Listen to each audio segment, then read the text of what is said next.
SSLC result ಈಗ just out ಆಗಿದೆ ಅಂತಂದರೆ ಈಗ ಜಸ್ಟು ನಿಮ್ಮ ರಿಸಲ್ಟು ಬಂದಿದೆ. SSLC ರಿಸಲ್ಟನ್ನು ಯಾವ ರೀತಿ ಚೆಕ್ ಮಾಡಬೇಕು ಅನ್ನೋದನ್ನು ನಾನು ನಿಮಗೆ ಈ ವಿಡಿಯೋ ಮುಖಾಂತರ ತಿಳಿಸ್ತೇನೆ.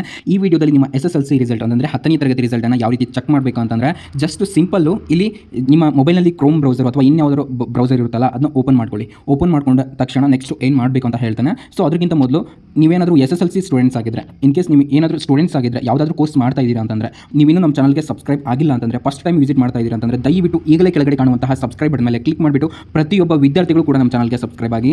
ಯಾಕಂತಂದರೆ ನಾವು ನಿಮಗೆ ಒರಿಜಿನಲ್ ಕಂಟೆಂಟ್ ಜೊತೆಗೆ ಎಜುಕೇಷನಲ್ ಪರ್ಪಸ್ಸು ಮತ್ತು ಸ್ಕಾಲರ್ಶಿಪ್ ವೀಡಿಯೋಸು ಮತ್ತು ನಿಮಗೆ ಹೆಲ್ಪ್ಫುಲ್ ಆಗುವಂತಹ ಹಲವಾರು ಎಜುಕೇಷನಲ್ ವೀಡಿಯೋಸ್ಗಳನ್ನು ಅಪ್ಲೋಡ್ ಮಾಡ್ತಾ ಇರ್ತವೆ. ಸೊ ಎಲ್ಲರೂ ಕೂಡ ಸಬ್ಸ್ಕ್ರೈಬ್ ಆಗೋದ್ರ ಜೊತೆಗೆ ಬೆಲ್ ಐಕಾನ್ ಆಲ್ ಅಂತ ಸೆಲೆಕ್ಟ್ ಮಾಡ್ಕೊಳ್ಳಿ. ಓಕೆ, ಇಲ್ಲಿ ಜಸ್ಟ್ ನಿಮ್ಮ ಕ್ರೋಮ್ ಬ್ರೌಸರ್ನ ಓಪನ್ ಮಾಡಿಕೊಂಡು ನೆಕ್ಸ್ಟು ಇಲ್ಲಿ ನೀವು ಏನಂತ ಸರ್ಚ್ ಮಾಡಬೇಕಂತ ನಾನು ನಿಮಗೆ ತಿಳಿಸ್ತೇನೆ. ಸೊ ಈ ವಿಡಿಯೋಕ್ಕೆ ಇನ್ನು ಯಾರು ಲೈಕ್ ಮಾಡಿಲ್ಲ ಪ್ರತಿಯೊಬ್ಬರು ಕೂಡ ಲೈಕ್ ಮಾಡಿ ವಿದ್ಯಾರ್ಥಿಗಳೇ. ನಾವು ಕೂಡ ಒಂದು ವಿಡಿಯೋ ಮಾಡಬೇಕಂದ್ರೆ ಸಾಕಷ್ಟು ಶ್ರಮ ಪಟ್ಟಿರ್ತವೆ. ಸೊ ದಯವಿಟ್ಟು ಕೆಳಗಡೆ ಕಾಣುವಂತಹ ಎಡಗಡೆ ಲೈಕ್ ಬಟನ್ ಇರುತ್ತೆ, ಎಲ್ಲರೂ ಕೂಡ ಲೈಕ್ ಮಾಡಿ. ಈ ವಿಡಿಯೋಕ್ಕೆ ನಾನು ನಿಮ್ಮಿಂದ ಇಲ್ಲಿ 500 ಲೈಕ್ಸನ್ನು ಕೇಳ್ತಾ ಇದ್ದೇನೆ. ನೀವೆಲ್ಲರೂ ಕೂಡ ಮಾಡಿದರೆ ಖಂಡಿತ ಆಗಿ ಆಗುತ್ತೆ. ಸೊ ಪ್ರತಿಯೊಬ್ಬ ವಿದ್ಯಾರ್ಥಿಗಳು ಕೂಡ ಮಾಡಿ.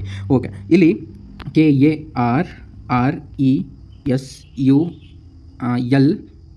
ಓಕೆ, ನಾನು ಕನ್ನಡದಲ್ಲಿ ಇತ್ತು, ಇದು ಇಂಗ್ಲೀಷ್ನಲ್ಲಿ ಸೆಟ್ ಮಾಡ್ಕೊಳ್ಳೋಣ. ಓಕೆ, ಜಸ್ಟ್ ನೀವು ಏನಂತ ಸರ್ಚ್ ಮಾಡಬೇಕು ಅಂತಂದರೆ ಕರ್ ರಿಸಲ್ಟ್ಸ್ ಇಲ್ಲಿ ಫಸ್ಟ್ ಒಂದು ಶೋ ಆಗ್ತಾ ಇದೆಯಲ್ಲ, ಈ ರೀತಿ ನೀವು ಸರ್ಚ್ ಮಾಡಬೇಕಾಗುತ್ತೆ.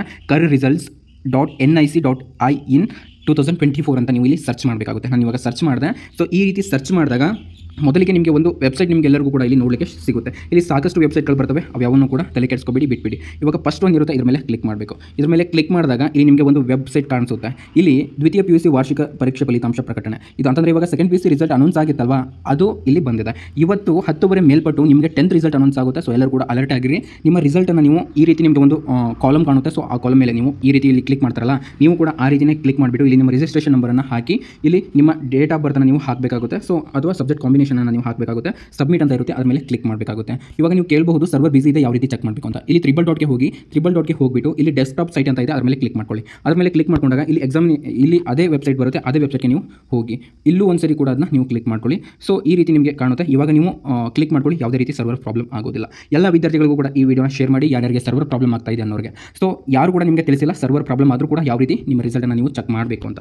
ಸೊ ಪ್ರತಿಯೊಬ್ಬ ವಿದ್ಯಾರ್ಥಿಗಳಿಗೂ ಕೂಡ ನೀವು ಈ ವಿಡಿಯೋನ ಶೇರ್ ಮಾಡಿ, ಮತ್ತೆ ನಿಮಗೆ ಇದೇ ಥರ ಒರಿಜಿನಲ್ ಇನ್ಫಾರ್ಮೇಷನ್ ತಗೊಂಡು ಮತ್ತೆ ಸಿಗ್ತೀನಿ ಅಂತ ಹೇಳ್ತಾ. ಸೊ ನೀವೆಲ್ಲರೂ ಕೇಳಬಹುದು SSLC ನಂತರ ಮುಂದೆ ಏನು ಮಾಡಿದರೆ ಒಳ್ಳೆಯದು ಅಂತ. ಸೊ ಅದ್ರ ಬಗ್ಗೆ ವಿಡಿಯೋ ಮಾಡಿದ್ದೇನೆ, ಅದರ ಲಿಂಕನ್ನು ಕೆಳಗಡೆ ಡಿಸ್ಕ್ರಿಪ್ಷನ್ ಬಾಕ್ಸ್ನಲ್ಲಿ ಕೊಟ್ಟಿರ್ತೀನಿ. ಸೊ ಪ್ರತಿಯೊಬ್ಬ ವಿದ್ಯಾರ್ಥಿಗಳು ಕೂಡ ನೋಡಿ ನಿಮ್ಮ ವಾಟ್ಸಪ್ ಗ್ರೂಪ್ಗಳಿಗೆ ಶೇರ್ ಮಾಡಿ. Thank you.